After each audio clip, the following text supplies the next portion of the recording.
Hello everyone. In this video, another one on domestic violence, subtopic, getting kids out of harm's way. Escaping abuse should be an urgent concern when children are involved. An estimated 8 million children a year are exposed to domestic violence in their homes, and some 18 million children witness or experience domestic violence over their lifetimes. No non-abusive parent would ever want that kind of life for their children, and yet many survivors feel stuck. When little ones are in the household where domestic violence is occurring, it can make leaving twice as challenging. A survivor may worry that the children will be scarred by the changes that come with abruptly escaping or separating them from their other parent. Many abusers use children as tools for power and control. They may threaten to harm the children if the survivor leaves, or say they will take them away before the survivor can escape. Even after the survivor leaves, many abusers use children as pawns in court, fighting for custody they may not even want, just to terrorize the survivor or convince the survivor to return. While the danger and stress that comes with leaving is undoubtedly high, staying could bring even more risk. Research shows that exposing children to domestic violence can have both immediate and long-term negative effects. Short-term, these can include problems with anger and disobedience, higher rates of depression, feeling of fear, anxiety, low self-esteem, trouble concentrating and completing tasks, and higher rates of delinquency and substance abuse, including alcohol abuse. Research shows that long-term children exposed to domestic violence have an increased tolerance for and use of violence in their own adult relationships. This means there's a higher risk of continuing the cycle of a child either entering a relationship with an abuser or becoming an abuser themselves. Despite these findings, not all children exposed to domestic violence are guaranteed to go down a negative path. According to the Child Welfare Information Gateway, children's risk levels and reactions to domestic violence exist on a continuum. Some children demonstrate enormous resiliency, while others show signs of significant maladaptive adjustment. They say factors such as social competence, intelligence, high self-esteem, and a supportive relationship with an adult, especially the non-abusive parent, can help protect children from the adverse effects of exposure to domestic violence. The good news, at least for those who can break free from the cycle of abuse. So, how do you do that?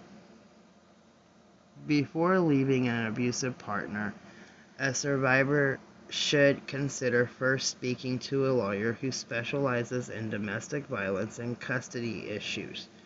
This helps to ensure the survivor won't be violating any court custody orders or criminal parental kidnapping laws. This is especially important if the survivor intends to travel to another state with the children. Yet, keep in mind that leaving children with an abuser can negatively affect a survivor's chance of getting custody of them in court at a later time. Next, work with a domestic violence advocate to develop a safety plan for leaving with your children. It's better to loop in kids regarding what is going on rather than to keep them in the dark. Depending on their age, they can be trusted with varying levels of information and can play a role in helping to keep the whole family safe. Plan out where to go. This could be a friend or family member's home, preferably one the abuser isn't familiar with to ensure your safety. Otherwise, consider a shelter temporarily.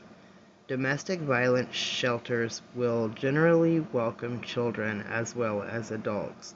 Most shelters are for adult women only, but many shelters will also help male survivors and their children. However, male survivors may stay in an off-site housing option, such as a hotel, for the safety and comfort of the female participants in the shelter. Depending on the shelter, some will even provide on-site schooling for children if the survivor feels it unsafe for the children to attend their normal school.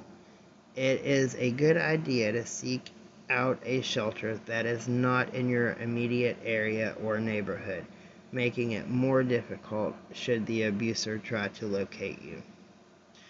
Most shelters will also allow survivors and children to stay with them for up to 90 days, though this could be longer or shorter depending on the extenuating circumstances and availability. It's vital in that time period for the survivor to work with counselors and advocates to come up with the next steps for their continued safe living. Most shelters will help you find a job. Some of them pay the deposits on a house. They make sure that you have medical, food stamps, and other things that you need to have handy when you do get out on your own. And usually in an area where the police will patrol and keep an eye out on everybody that's living there. So shelters do have a bad name for a lot of people, but there are some good ones out there. It just takes time to find one, as with anything else. And if you're not happy in one shelter, you don't feel like you're safe because it's too close to the abuser where they work, or family of the abuser or something, you can request a transfer to a different one. A lot of places will not just offer you a transfer, but you can request one. The whole point of this video is to find a way to keep you and your children safe. Have a good night.